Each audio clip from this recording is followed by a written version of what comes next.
മുസ്ലിം league nominee Panakkad Rasheed Ali Shihab Thangal ചെയർമാനായ വഖഫ് board AP വിഭാഗം സുന്നികൾക്കെതിരെ പക്ഷപാതപരമായി തീരുമാനമെടുക്കുന്നുവെന്നാണ് ആക്ഷേപം. മലബാറിലെ ചില മസ്ജിദുകളുടെ നിയന്ത്രണം സംബന്ധിച്ച് APEK വിഭാഗം സുന്നികൾ തമ്മിലുള്ള തർക്കങ്ങളിൽ വഖഫ് ബോർഡ് അനാവശ്യമായി കക്ഷി ചേരുകയാണ്. വിഷയം സംസ്ഥാന സർക്കാരിന്റെ ശ്രദ്ധയിൽപ്പെടുത്തിയിട്ടും നടപടിയുണ്ടാകാത്ത സാഹചര്യത്തിലാണ് മുസ്ലിം ജമാഅത്ത് സമരവുമായി രംഗത്തെത്തിയത്. ഈ അനീതി ഇല്ലാതാക്കാൻ വേണ്ടി ഞങ്ങൾ സാധാരണ മാർഗങ്ങളിലൂടെ ഒക്കെ തന്നെ ചെയർമാനെ കണ്ടു, ഗവൺമെൻറ് ഓഫീസർമാരെ കണ്ടു, ഇവരോടൊക്കെ ഉണർത്തിയതാണ്.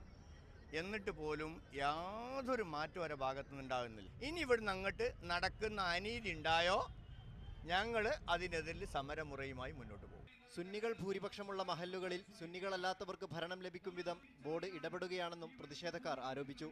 നിയമസഭാ തെരഞ്ഞെടുപ്പിന് തൊട്ടുമുൻപ് വഖഫ് ബോർഡിനെതിരെ സമരം പ്രഖ്യാപിച്ചത് സംഘടനയുടെ UDF വിരുദ്ധ നിലപാടിന്റെ കൂടി ഭാഗമാണെന്നാണ് വിലയിരുത്തൽ. മീഡിയ 1 കോഴിക്കോട്.